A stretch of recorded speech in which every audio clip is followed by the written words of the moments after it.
નમસ્તે વિદ્યાર્થી મિત્રો, એમડી એજ્યુકેશનમાં ફરી એક વખત આપ સૌનું હાર્દિક સ્વાગત છે.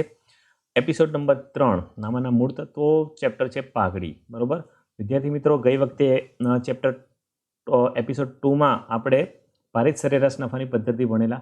આજે આપણે જે ભણવાના છીએ આપણી પદ્ધતિ નંબર 3 એટલે કે અધિક નફાની પદ્ધતિ. તો અધિક નફાની પદ્ધતિ અંતર્ગત આપણે ઉદાહરણ નંબર 5 અને 6 તથા સ્વાધ્યાયના દાખલા 8 અને 9નો અભ્યાસ કરવાનો છે. ઝડપથી આજનો અભ્યાસ શરૂ કરી દઈએ. બરોબર, તો અધિક નફાની જે પદ્ધતિ છે પાઘડીના મૂલ્યાંકનની એ આજે ભણવાની છે. તો અધિક નફાની પદ્ધતિ એટલે શું છે અધિક નફો? થિયરીની દ્રષ્ટિએ પણ ઘણા પ્રશ્નો આવે છે, મહત્વનું છે, માટે ખાસ ધ્યાન આપજો કે આ પદ્ધતિમાં અધિક નફો શોધવામાં આવે છે અને એના દ્વારા પાઘડીની કિંમત નક્કી કરવામાં આવે છે. તો અધિક નફો કોને કહેવાય? તો અધિક નફો શું છે? તો અધિક નફો એ ધંધાનો સરેરાશ નફાનો અપેક્ષિત નફા પરનો વધારો દર્શાવે છે. હવે અહીં અપેક્ષિત નફો શબ્દ આવે છે એટલે તમને કંઈક નવું લાગે કે અપેક્ષિત નફો એટલે શું? એટલે કે જ્યારે આપણે ધંધો શરૂ કર્યો હોય છે અથવા તો જે વર્ષ હોય છે એમાં આપણી એક્સપેક્ટેશન હોય છે, એટલે કે આપણે જે મૂડી રોકી છે એના ઉપર કમસે કમ આટલા ટકા તો નફો આપણને મળવો પડે એ આપણી અપેક્ષા હોય છે. ધારો કે આપણે 5 લાખ રૂપિયા મૂડી રોકી હોય તો આપણને એમ થાય કે 5 લાખ ઉપર 10% લેખે આપણને 50,000 નફો મળવો જોઈએ.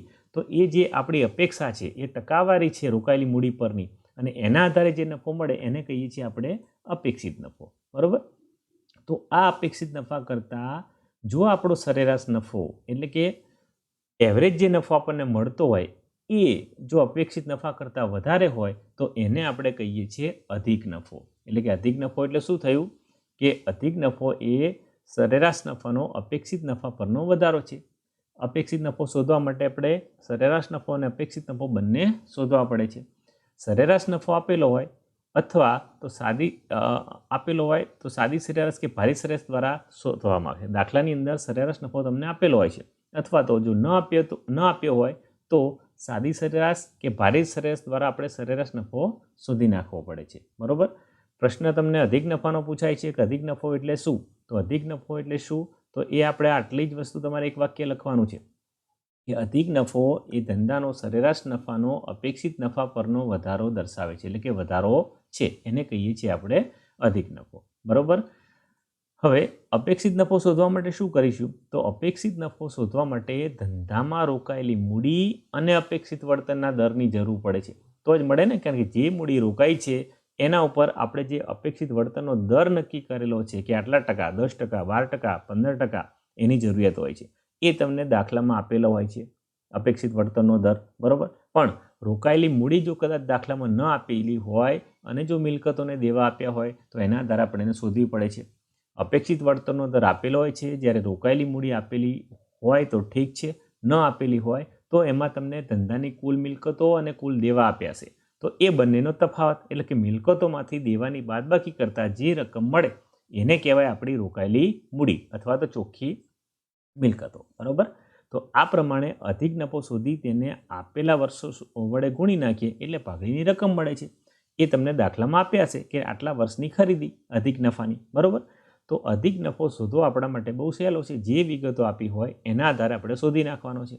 તો અધિક નફો શોધવા માટે શું કરવું જોઈએ? તો એના સૂત્રો જોઈએ. પહેલાં તો આપણું પાઘડીનું સૂત્ર અધિક નફાને આધારે જોઈ લઈએ. બરોબર, દરેક નફાને આધારે પાઘડીનું સૂત્ર પહેલી 2 પદ્ધતિમાં હતું એ જ સિસ્ટમથી અહીં જ સૂત્ર બને છે. અહીંયા પાઘડી બરાબર શું થાય છે?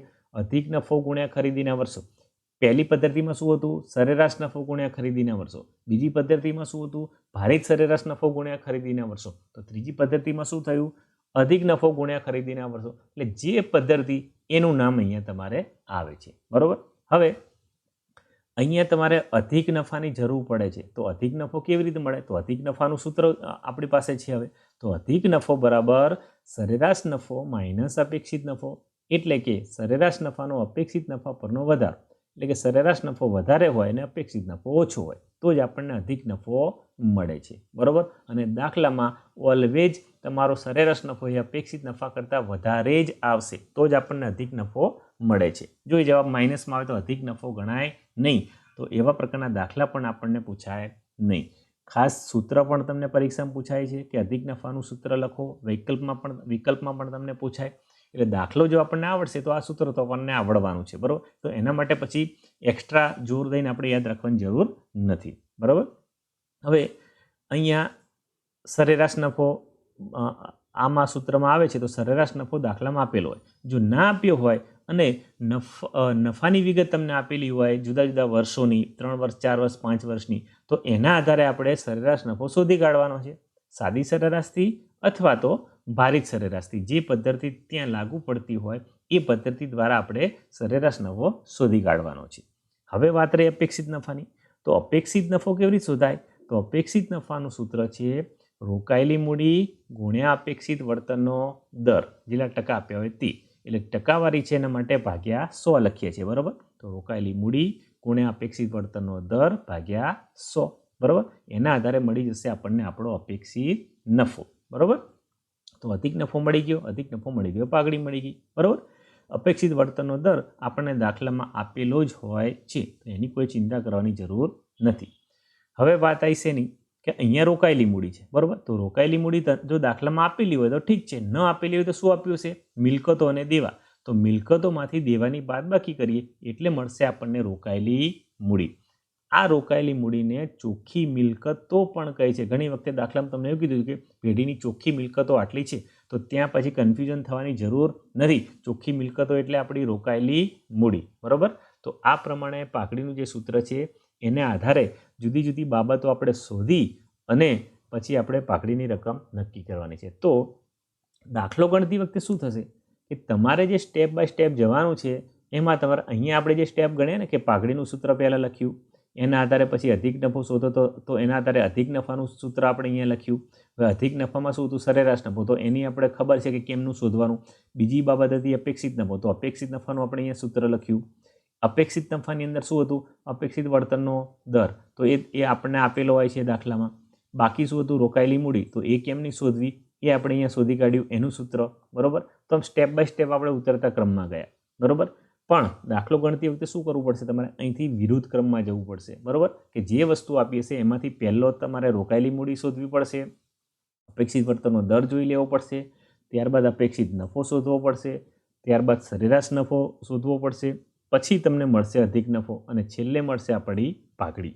તો પાઘડી ગણવાની સ્ટેપ બાય સ્ટેપ છે એ પણ આપણે હવે જોઈ લઈએ કે અધિક નફાની પદ્ધતિમાં પાઘડીની રકમ નક્કી કરવાની રીત, શોધવાની રીત. તો આપણે જે સ્ટેપ છે 6 સ્ટેપ થાય છે, તો સ્ટેપ બાય સ્ટેપ આપણે લખવાનું છે. જરૂર પડે તો તમારું કોષ્ટક પણ તમારે આવું બનાવી દેવાનું છે. કોષ્ટક નહીં બનાવો તો ચાલશે, પણ સ્ટેપ બાય સ્ટેપ તમારે 1, 2, 3 એમ લખી અને બધી જ વિગતો તમારે લખી દેવાની છે. તો પહેલું સ્ટેપ શું છે તમારું? રોકાયેલી મૂડી શોધવાનું. તો 1 નંબર કરીને રોકાયેલી મૂડી બરાબર કુલ મિલકતો બાદ કુલ દેવા કરીને આપણે રકમ લખી લેવાની છે, બરાબર. બીજું સ્ટેપ છે આપણો અપેક્ષિત વળતરનો દર. તો જે આપ્યું હોય આપણે લખી નાખવાનો છે. ત્રીજું હશે આપણું અપેક્ષિત નફો શોધવાનો. તો અપેક્ષિત નફાનું સૂત્ર મૂકી અને એમાં કિંમતો મૂકીને અપેક્ષિત નફો શોધી કાઢવાનો છે, એની રકમ લખી નાખવાની છે. ચોથા નંબરનું સ્ટેપ થયું આપણું સરેરાશ નફો. આપેલો હોય તો ઠીક છે, ન આપ્યો હોય તો સાદી સરેરાશ કે ભારિત સરેરાશ જેની જરૂર પડે એની જરૂરિયાતથી શોધી અને લખી દેવાનું છે, બરાબર. તો એ 4 નંબરના સ્ટેપમાં થયું. જો તમે કોષ્ટક બનાવીને દાખલો ગણો તો કોષ્ટકમાં તમારી જગ્યા ના હોય તો એને અલગથી તમારે સાદો સરેરાશ નફો કે ભારિત સરેરાશ નફાથી શોધવાનું કોષ્ટક અલગથી બનાવી એની ગણતરી અલગથી દર્શાવી અને પણ લખી શકાય છે, બરાબર. નોંધ 1 મુજબ એવું આપણે લખી શકીએ. 5મા નંબરનું આપણું સ્ટેપ છે અધિક નફો શોધવાનું. ઉપરની 2 વિગતો મળે એના ઉપરથી આપણે 5મા નંબરનું સ્ટેપ સરેરાશ નફો માઇનસ અધિક નફો જે વસ્તુ મળશે એનો આપણે અહીંયા જવાબ. છઠ્ઠું અને છેલ્લું સ્ટેપ મળશે આપણું પાઘડીની રકમ, એટલે કે અધિક નફો ગુણ્યા ખરીદીના વર્ષો, એટલે થઈ જાય આપણી પાઘડીની રકમ. તો આ 6 સ્ટેપ મુજબ આપણે અધિક નફાની પદ્ધતિમાં પાઘડીની રકમ નક્કી કરવાની છે. તો ઝડપથી જોઈ લઈએ ઉદાહરણો અને પછી સ્વાધ્યાયના દાખલા, બરાબર. તો સૌ પહેલું જ આપણું ઉદાહરણ નંબર 5 તમારું પાઠ્યપુસ્તકમાં આપેલું છે. ઉદાહરણ નંબર 5 કે નીચેની માહિતી પરથી પાઘડીની કિંમત અધિક નફાની 3 વર્ષની ખરીદીને આધારે ગણો. મિલકતો આપી છે, દેવા આપ્યા છે, અપેક્ષિત વળતરનો દર આપ્યો છે અને 3 વર્ષનો તમને નફો આપેલો છે, બરાબર. 1,30,000, 1,10,000 અને 1,20,000, બરાબર. હવે અહીંયા તમારે નફો કેવો આપ્યો છે એ ખાસ પહેલાં જ ધ્યાનમાં લઈ લેવાનું આપણે કે અહીંયા અનઇવન છે, એટલે કે વધતું વલણ નથી, ઘટતું વલણ નથી, બરાબર. એટલે સરેરાશ નફો શોધવા માટે આપણે સાદી સરેરાશનો ઉપયોગ કરવાનો થવાનો છે, બરાબર. 1,30, 1,10 અને 1,20 ઘટે છે પછી વધે છે, એટલે સાદી સરેરાશનો આપણે અહીંયા ઉપયોગ કરવાનો થશે. ઓકે, તો સ્ટેપ બાય સ્ટેપ આપણે જવાનું છે. તો એના માટેનું કોષ્ટક બનાવી દઉં છું. તમે કોષ્ટક નહીં બનાવો તો ચાલશે, પણ સ્ટેપ બાય સ્ટેપ તમારે અનુસરવાનું છે. સૌ પહેલાં તો તમારે શું કરવાનું છે? રોકાયેલી મૂડી ધંધામાં આપેલી, દાખલામાં આપેલી નથી તો શોધી કાઢવાની છે. મિલકતોને દેવા આપ્યા છે તો આપણું સૂત્ર શું હતું? રોકાયેલી મૂડી બરાબર કુલ મિલકતો માઇનસ કુલ બાહ્ય દેવા. તો આપણે કુલ મિલકતો છે 12 લાખ રૂપિયા અને કુલ દેવા છે 4 લાખ રૂપિયા. તો અહીંયા 12 લાખ માઇનસ 4 લાખ એટલે કે જવાબ મળશે આપણો 8 લાખ. તો રકમના ખાનામાં આપણે લખી દીધું 8 લાખ. તમે કોષ્ટક ના બનાવો તો સીધું જ ફક્ત રોકાયેલી મૂડી બરાબર 8 લાખ રૂપિયા લખી અને એના ઉપર તમે બોક્સ બનાવી દો. બરાબર, ચાલે. આ પ્રકારનું તમે બોક્સ ત્યાં બનાવી શકો છો 8 લાખ કરીને. ઓકે, તો પહેલા નંબરનો આપણો ત્યાં સ્ટેપ પૂરું થઈ જાય. બરાબર, બીજું શું હતું કે અપેક્ષિત વળતરનો દર, એ તો આપેલો છે. એ તો સીધો જ તમારે 2 નંબર કરી અપેક્ષિત વળતરનો દર 10% આટલું લખી નાખવાનું છે. બીજું સ્ટેપ આપણું કે અપેક્ષિત નફો શોધવાનો છે. તો અપેક્ષિત નફો બરાબર રોકાયેલી મૂડી ગુણ્યા અપેક્ષિત વળતરનો, એટલે કે પહેલી આ બે, જો સ્ટેપ બાય સ્ટેપ કેમ ના આવશે જુઓ. પહેલાં જે વસ્તુ શોધશો એના આધારે જ પછીની વસ્તુ તમને મળવાની છે. એટલે કે અહીંયા શું મળ્યું? 8 લાખ રૂપિયા રોકાયેલી મૂડી અને બીજું શું લખ્યું આપણે? અપેક્ષિત વળતરનો દર. તો આ બંનેના આધારે આપણને મળવાનો છે અપેક્ષિત નફો, કે એ જ સૂત્રમાં આ બંને રકમોની જરૂર પડવાની છે. તો શું થશે? રોકાયેલી મૂડી 8 લાખ, અપેક્ષિત વળતરનો દર 10, તો અહીંયા 10/100. બરાબર, તો 8 લાખ ગુણ્યા 10/100 એટલે કે 80,000 રૂપિયા. તો બીજું સ્ટેપમાં આપણે બોક્સ બનાવી દેવાનું 80,000 રૂપિયા ઉપર. બરાબર, કોષ્ટક બનાવ્યું તો અહીંયા કોષ્ટકમાં છેલ્લે રકમના ખાનામાં તમારે રકમ લખી દેવાની છે. ઓકે, આગળનું સ્ટેપ ચોથા નંબરનું. હવે ચોથા નંબરનું સ્ટેપ શું થશે? સરેરાશ નફાનું. તો સરેરાશ નફો બરાબર અહીંયા આપણને ખબર છે કે સાદી સરેરાશથી, એટલે કે કુલ નફો ભાગ્યા વર્ષની સંખ્યા, આપણું સરેરાશ નફાનું સૂત્ર આપણને ખબર છે. તો અહીંયા કુલ નફો આપણે શોધી કાઢવાનો. તો આ 3 વસ્તુ છે એનો સીધો જ આપણે સરવાળો, તો 3,60,000.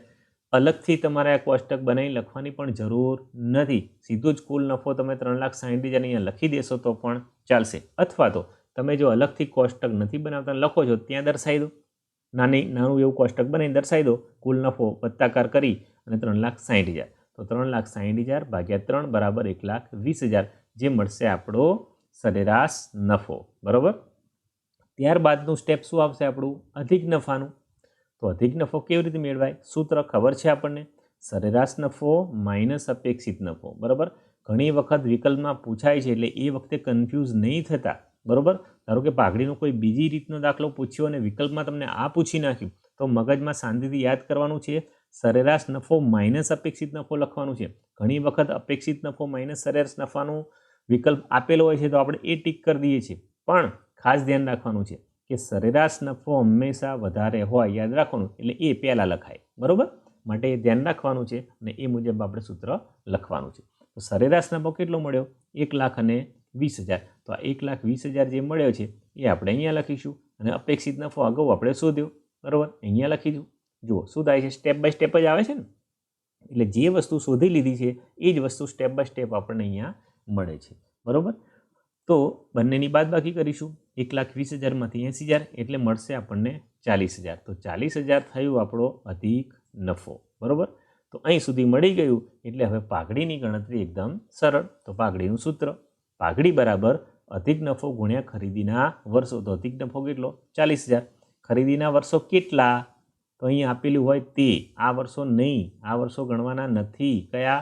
ચોખ્ખું લખેલું છે 3 વર્ષની ખરીદીને આધારે. તો એ માટે 3 વર્ષો, એટલા માટે અહીંયા આપણે 3 લખવાના છે. બરાબર, માટે આપણે લખીશું 40,000 ગુણ્યા 3 એટલે કે 1,20,000. એટલે આપણી પાઘડીની રકમ થઈ 1,20,000, જે થયો આપણો જવાબ. આમ 6 સ્ટેપમાં આપણો અહીંયા દાખલો પૂરો થાય છે અને 4 માર્ક આપણને રોકડા મળે છે. ખૂબ અગત્યના દાખલો છે. આ પ્રકારના દાખલા પૂછવાની શક્યતાઓ વધારે છે. બરાબર, એટલે ખાસ ધ્યાન આપવું. સરળ છે પાછું, 4 માર્ક રોકડા મળે છે આપણને. બરાબર, એટલે કોઈ જ બિનજરૂરી ઉતાવળ નહીં કરવાની. ખાસ સરેરાશ નફો શોધતી વખતે ધ્યાનમાં રાખવાનું છે કે અહીંયા વલણ તમારે જોઈ લેવાનું છે. બરાબર, વધતું વલણ છે કે ઘટતું વલણ છે અથવા તો અનિવન છે. બરાબર, અનિવન હોય તો સાદી સરેરાશ, વધતું કે ઘટતું હોય તો ભારિત સરેરાશનો ઉપયોગ કરવાનો છે. ઓકે, ચલો હવે જોઈશું આપણું આગળનું ઉદાહરણ નંબર 6. ઉદાહરણ નંબર 6 તમને આપેલું છે પાઠ્યપુસ્તકમાં. પૂજા અને પ્રાર્થનાની પેઢીની કુલ મૂડી ₹8 લાખ છે અને અપેક્ષિત વળતરનો દર 12% છે. છેલ્લા 3 વર્ષનો નફો અનુક્રમે 1,00,000, 1,40,000 ને 90,000 છે. ભાગડીનું મૂલ્ય છેલ્લા 3 વર્ષના સરેરાશ અધિક નફાના 2 વર્ષની ખરીદીને આધારે નક્કી કરો. બરોબર? તો આ પ્રમાણે આપેલું છે. તો એના આધારે આપણે ભાગડીની કિંમત શોધવાની છે. શું આપ્યું છે? કુલ મૂડી આપી દીધેલી છે, એટલે કે રોકાયેલી મૂડી. કુલ મૂડીનો મતલબ રોકાયેલી મૂડી. તો આપણે શોધવાની જરૂર નથી. અપેક્ષિત વળતરનો દર આપી દીધો છે. સરેરાશ નફો અહીંયા શોધવાનો છે. બરોબર? શું આવ્યું? છેલ્લા 3 વર્ષનો નફો અનુક્રમે 1,00,000, 1,40,000 અને 90,000 છે. ભાગડીનું મૂલ્ય છેલ્લા 3 વર્ષના સરેરાશ અધિક નફાના 2 વર્ષની ખરીદીને આધારે નક્કી કરો. તો એ માટે આપણે શું કરવું પડશે? પહેલાં તો આપણું કોષ્ટક માટે અથવા તો તમારે સ્ટેપ બાય સ્ટેપ લખવાનું. પહેલું જ સ્ટેપ કયું આપણું? રોકાયેલી મૂડી. તો ટોટલ આપણને આપી જ દીધેલી છે, એટલે કોઈ જ શોધવાની જરૂર નથી. જે આપણને અહીંયા 8,00,000 રૂપિયા રોકાયેલી મૂડી, કુલ મૂડી ધંધામાં લખેલી છે એ જ પ્રમાણે આપણે એને લખી નાખવાની છે. બરાબર? તો 8,00,000 રૂપિયા આપણને જે અહીંયા આપેલા છે એને જ સીધા આપણે અહીંયા લખી દેવાના છે. બીજું, તમારો અપેક્ષિત વળતરનો દર કે જે 12% આપણને આપેલો છે એ 12% આપણે અહીંયા લખી દેવાના છે. તો અપેક્ષિત વળતરનો દર 12%. ત્યારબાદ ત્રીજું સ્ટેપ આપણું કયું? અપેક્ષિત નફો શોધવાનો. બરાબર? અપેક્ષિત વળતરનો દર પછી અપેક્ષિત નફો. તો અપેક્ષિત નફો કેવી રીતે શોધાશે? રોકાયેલી મૂડી ગુણ્યા અપેક્ષિત વળતરનો દર ભાગ્યા 100. તો રોકાયેલી મૂડી 8,00,000 ગુણ્યા 12 ભાગ્યા 100 બરાબર 8,00,000 ગુણ્યા 12 ભાગ્યા 100 એટલે કે 96,000 રૂપિયા મળે છે. એ થયો આપણો અપેક્ષિત નફો. હવે સરેરાશ નફો શોધવો પડશે, કારણ કે તો જ સરેરાશ નફામાંથી અપેક્ષિત નફો બાદ થશે. અને ધ્યાનમાં ખાસ રાખવાનું 96,000 કરતાં સરેરાશ નફો વધુ આવશે. બરાબર? તો સરેરાશ નફો બરાબર કુલ નફો ભાગ્યા વર્ષની સંખ્યા. તો કુલ નફો શોધવો પડશે ને, તો એના માટે આપણે જે કુલ નફો છે એના માટેનું કોષ્ટક લઈ દઈએ અહીંયા. તો 1,00,000, 1,40,000 અને 90,000 આ ત્રણેયનો આપણે સરવાળો કરીશું. એનો સરવાળો મળે છે 3,30,000 રૂપિયા. તો કુલ નફો મળ્યો 3,30,000. અહીંયા લખીએ અને વર્ષની સંખ્યા 1, 2 ને 3. તો 3,30,000 ભાગ્યા 3 બરાબર 1,10,000. સાદી સરેરાશ જ છે. કેમ સાદી સરેરાશ લીધી? કારણ કે અહીંયા અનઇવન છે. 1,00,000 છે, પછી વધે છે નફો, પછી 90,000 એટલે નફો ઘટે છે. એટલે સાદી સરેરાશથી જ આપણે અહીંયા સરેરાશ નફો શોધવાનો હતો. 1,10,000 રૂપિયા એ આપણને મળી ગયો. હવેનું સ્ટેપ કયું આવ્યું આપણું? અધિક નફો શોધવાનું. તો અધિક નફા માટે બંને રકમો આપણી પાસે છે. સરેરાશ નફો માઇનસ અપેક્ષિત નફો. તો સરેરાશ નફો જે ઓલવેઝ અપેક્ષિત નફા કરતાં વધારે જ આવશે તમારા દાખલામાં. એટલે 1,10,000 માઇનસ 96,000 બરાબર 14,000 રૂપિયા. બરાબર? હવે છેલ્લું સ્ટેપ આપણું ભાગડી. તો ભાગડીનું સૂત્ર આપણું અધિક નફો ગુણ્યા ખરીદીના વર્ષો. તો અધિક નફો કેટલા? 14,000. તો 14,000 ને ખરીદીના વર્ષો કેટલા? તો અહીં લખ્યું છે અધિક નફાના 2 વર્ષની ખરીદીને આધારે. તો ખરીદીના વર્ષો અહીંયા 2 આવશે. બરાબર? એટલે 14,000 ગુણ્યા 2 બરાબર 28,000. એટલે કે આપણો જવાબ ભાગડી બરાબર 28,000 રૂપિયા આવશે. તો આ થયું આપણું ઉદાહરણ નંબર 6. હવે જોઈશું આપણે સ્વાધ્યાયનો દાખલો. તો સ્વાધ્યાયનો તમને જે દાખલો છે અત્યાર સુધી જે દાખલા ગણ્યા પછીનો દાખલા નંબર 8. તો દાખલા નંબર 8માં જે માહિતી તમને આપેલી છે એમાં અધિક નફાની 3 વર્ષની ખરીદીના આધારે ભાગડીની કિંમત નક્કી કરો એવું લખેલું છે. તો મિલકતો, દેવા, અપેક્ષિત વળતરનો દર અને 3 વર્ષના નફા તમને આપેલા છે. બરાબર? હવે અહીંયા ત્યારે જોઈ લેવાનું છે કે 80,000, 70,000, 90,000 એટલે કે સાદી સરેરાશનો ઉપયોગ આપણે કરવાનો થવાનો છે. બરાબર? ઓકે. તો પહેલાં તો કોષ્ટક તમારે સ્ટેપ બાય સ્ટેપ અથવા તો કોષ્ટક પણ બનાવી શકો. પહેલું સ્ટેપ આપણું રોકાયેલી મૂડી દાખલામાં આપી નથી માટે શોધવાની. મિલકતોને દેવા આપેલા છે તો એના આધારે આપણે રોકાયેલી મૂડી શોધીશું. કુલ મિલકતોમાંથી કુલ દેવા બાદ કરીશું. એટલે કે 6,00,000માંથી 2,50,000ની બાદ બાકી. મિલકતો કેટલી? 6,00,000. દેવા કેટલા? 2.5 લાખ. એટલે 6,00,000 માઇનસ 2,50,000 એટલે 3,50,000. બીજું સ્ટેપ આપણું અપેક્ષિત વળતરનો દર આપેલો છે, સીધો જ લખી દઈશું 10%. ત્રીજી બાબત અપેક્ષિત નફો. તો અપેક્ષિત નફાનું સૂત્ર લખી દઈએ. રોકાયેલી મૂડી ગુણ્યા અપેક્ષિત વળતરનો દર ભાગ્યા 100.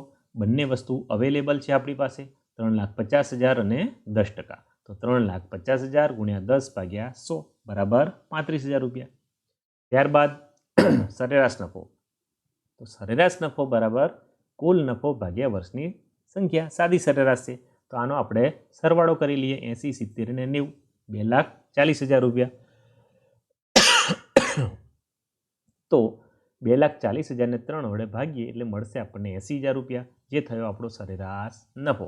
હવે શોધવાનો આપણો અધિક નફો. તો અધિક નફો એટલે સરેરાશ નફો માઇનસ અપેક્ષિત નફો. તો બંનેની બાદબાકી, તો 80,000 માઇનસ 35,000. તો 80,000 માઇનસ 35,000 બરાબર 45,000. બરાબર. તો એ મળ્યો આપણને અધિક નફો. હવે છેલ્લું સ્ટેપ પાઘડી. તો પાઘડીનું સૂત્ર અધિક નફો ગુણ્યા ખરીદીના વર્ષો, એટલે કે 45,000 ગુણ્યા 3. ખરીદીના વર્ષો અહીં કીધા છે ને 3, માટે અહીંયા 3 એટલે 1,35,000. માટે આપણો જવાબ આવશે 1,35,000. ઓકે. તો આ રીતે 8 નંબરનો દાખલો ખૂબ જ ઝડપથી આપણે ગણી દીધો. ઓકે. તમારી પણ એટલી સ્પીડ થઈ જશે અને 4 માર્ક રોકડા આપણા. ચલો હવે છેલ્લો દાખલો. દાખલા નંબર 9. સ્વાધ્યાયનો દાખલા નંબર 9. મીના અને મંજુની પેઢીની કુલ મૂડી 4 લાખ છે. અપેક્ષિત વળતરનો દર 10% છે. છેલ્લા 3 વર્ષનો નફો અનુક્રમે 1,20,000, 1,10,000 અને 1 લાખ છે. પાઘડીનું મૂલ્ય છેલ્લા 3 વર્ષના ભારિત સરેરાશ અધિક નફાના 2 વર્ષની ખરીદીને આધારે નક્કી કરો. જો અહીંયા તમને ચોખ્ખું કહી દીધું છે કે ભારિત સરેરાશ અધિક નફાના, એટલે કે જે સરેરાશ નફો શોધવાનો છે એને આપણે ભારિત સરેરાશથી નક્કી કરવાનો છે. બરાબર. દાખલામાં સ્પષ્ટ આપી દીધું. જો ના આપ્યું હોત તો અહીંયા આપણને ઘટતું વલણ જોવા મળત. બરાબર. તો એ પ્રમાણે આપણે પહેલાં કોષ્ટક બનાવીએ. પહેલું સ્ટેપ છે આપણું રોકાયેલી મૂડીનું, જે આપણને આપેલી છે શોધવાની જરૂર નથી, એટલે સીધા જ લખી દઈશું રોકાયેલી મૂડી 4 લાખ. બીજું અપેક્ષિત વળતરનો દર 10%, ડાયરેક્ટ લખી દઈશું. ત્યારબાદ આપણે જે શોધવાનું છે અપેક્ષિત નફો, તો બે જે વિગતોને આધારે અપેક્ષિત નફો મળશે 4 લાખના 10% એટલે 40,000 આવશે, આપણને ખબર છે. છતાં પણ આપણે સૂત્ર મૂકી અને એની ગણતરી દર્શાવવાની છે. બરાબર. તો 4 લાખ ગુણ્યા 10 ભાગ્યા 100 બરાબર 40,000. તો 40,000 આવ્યો આપણો અપેક્ષિત નફો. ચોથું સ્ટેપ. ચોથા સ્ટેપમાં આપણે મેળવવાનો છે આપણો સરેરાશ નફો, પણ કેવો? ભારિત સરેરાશ નફો. માટે અહીંયા આપણે ભારિત સરેરાશ લખ્યો છે. તો ભારિત સરેરાશ નફાનું સૂત્ર કુલ ભારિત નફો ભાગ્યા કુલ ભાર. તો કુલ ભારિત નફો શોધવો પડશે. તો હવે અહીંયા આપણે જગ્યા નથી, માટે આપણે શું કરીશું? અલગથી કોષ્ટક બનાવી અને શોધી કાઢીશું. તમે જો આ કોષ્ટક ના બનાવતા હોય તો 4 નંબરના સ્ટેપમાં તમારી પાસે પુષ્કળ જગ્યા છે. બરાબર. તો એમાં જ તમારે કોષ્ટક બનાવીને નફો શોધી કાઢવાનો છે અને ભારિત સરેરાશ નફો એ મુજબ શોધી લેવાનો છે. ઓકે. અહીંયા આપણે કોષ્ટક બનાવીશું કે જે વર્ષો આપેલ છે એઝ ઇટ ઇઝ આપણે લખી દેવાના છે. છેલ્લા 3 વર્ષો કીધા એટલે 1, 2 અને 3 અનુક્રમે આપ્યા છે, એટલે જે અનુક્રમ આપ્યો હોય એને પહેલું જ લખવાનું. 1,20,000, 1,10,000 અને 1 લાખ. હવે અહીંયા જુઓ, તમને એમ થશે વધતું, પણ અહીંયા ઘટતું વલણ છે. 1,20,000, 1,10,000 અને 1 લાખ રૂપિયા. બરાબર. અને એ જ પ્રમાણે એને આપણે ભાર આપી દેવાનો છે. બરાબર. તો 1, 2 અને 3. અને ભારિત નફો એટલે કે નફાનો ભાર સાથેનો ગુણાકાર. તો 1,20,000 ગુણ્યા 1 એટલે 1,20,000 થશે. 1,10,000 ગુણ્યા 2 એટલે 2,20,000 અને 1 લાખ ગુણ્યા 3 એટલે 3 લાખ. તો એ પ્રમાણે રકમો અહીંયા લખી દેવાની છે. ત્યારબાદ શું કરીશું? ભાર અને ભારિત નફાના સરવાળા. તો કુલ ભાર કેટલો થશે? 3 ને 2 5 ને 1 6. અને નફાનો સરવાળો કેટલો થશે? 3 ને 2 5 ને 6,40,000. બરાબર.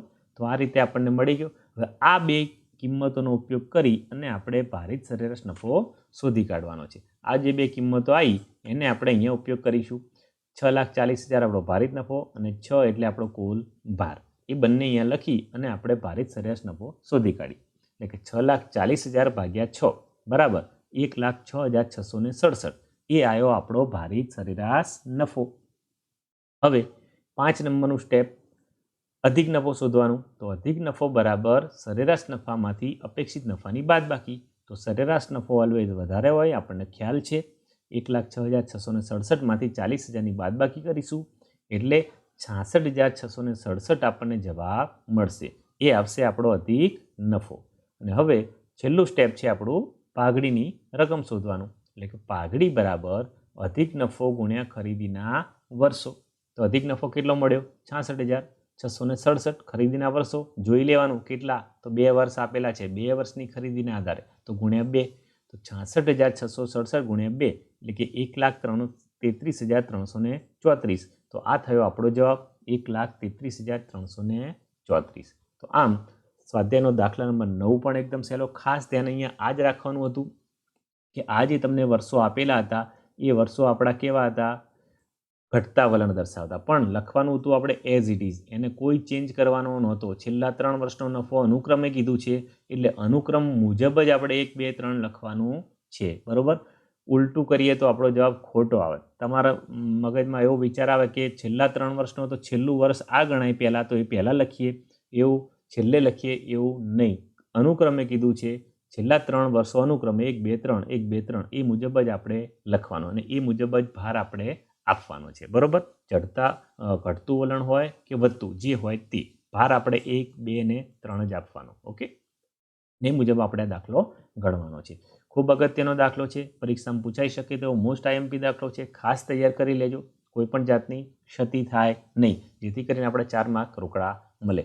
તો આજનું ગૃહ કાર્ય પણ એઝ ઇટ ઇઝ, આજે જે 4 દાખલા ભણ્યા છીએ એ 4 દાખલા તમારે તમારી ક્લાસ બુકમાં, ક્લાસની નોટબુકમાં લખી લેવાના છે. નેક્સ્ટ ચોથી જે પદ્ધતિ છે એ નેક્સ્ટ લેક્ચરમાં આપણે ભણવાના છીએ. ખૂબ જ અગત્યની પદ્ધતિ છે અને એ પણ પરીક્ષા માટે ખૂબ અગત્યની છે. ગમે ત્યારે એ પૂછાયતી હોય છે. બરાબર. આ 3 પદ્ધતિમાં ના હોય તો એ પદ્ધતિના આધારે દાખલો આપણને પૂછાય છે, અથવા તો થિયરી કે 1 માર્કના ટૂંકા પ્રશ્નમાં પણ એમાં પદ્ધતિના દાખલા પૂછાય છે. માટે એ પદ્ધતિ આપણે નેક્સ્ટ એપિસોડમાં ભણવાના છીએ. ત્યાં સુધી આપેલું ગૃહ કાર્ય સારી રીતે કરી લેવાનું છે. તમામ વિદ્યાર્થીઓનો ખૂબ ખૂબ